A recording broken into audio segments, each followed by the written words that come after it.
Have you ever crashed? Touch wood, no. I've had some mechanical failures where I've had to take evasive action to stop the car from crashing.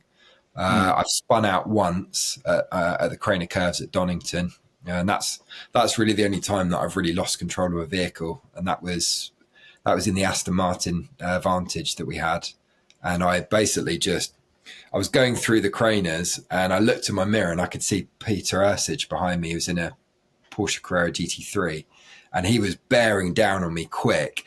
And I was like, oh, when am I going to let him through? And then as I looked back at the track, I was like, you should have lifted off the throttle by now, Chris, and turned in. You've done neither of those things.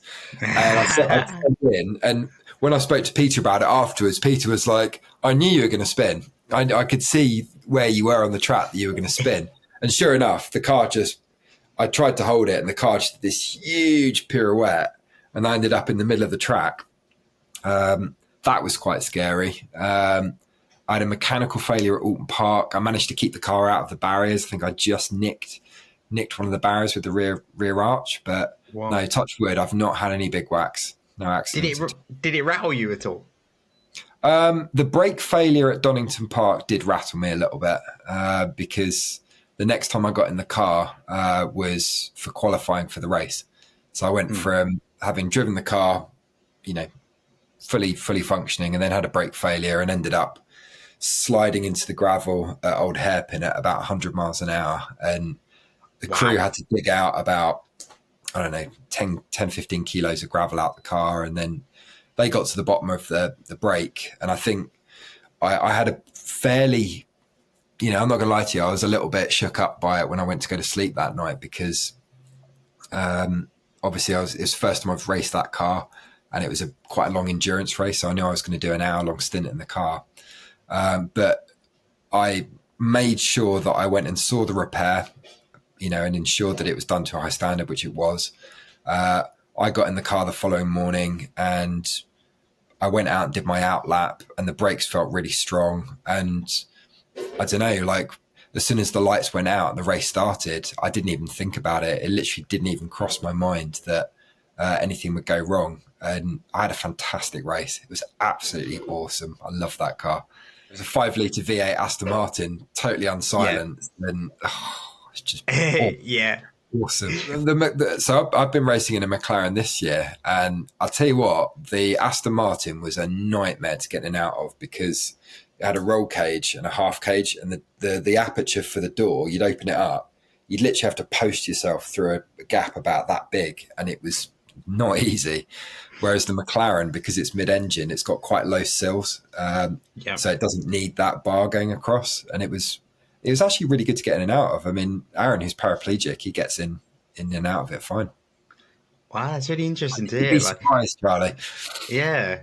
But I'm surprised as well. It's really nice to hear as well that it didn't shake you more, because I know even from injuries from a swimming context, there's been certain things that I'm like, not going to do that again. But then when it comes to crashing a car at 100 mile an hour, I don't know how you've got in a car and gone, yeah, this is all right. I would have been gone for a week. I don't know. I don't know. Like I said to you, I didn't sleep that well. But I think because I understood what had happened and I understood how to fix it. I think just that 5-minute warm-up lap that I had where I tested everything, it kind of put my mind at ease. And you haven't got time to worry about stuff like that when you're in the car because you've got a load of lunatics flying up your inside wanting to take you at the next corner. So, I didn't have time to think about that really.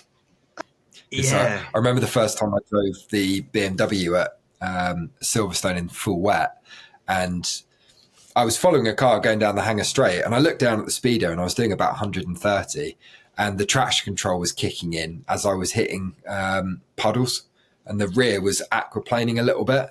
But not only that, the car that was in front of me, I could see the red lights of it pulling away from me. And then suddenly it just vanished.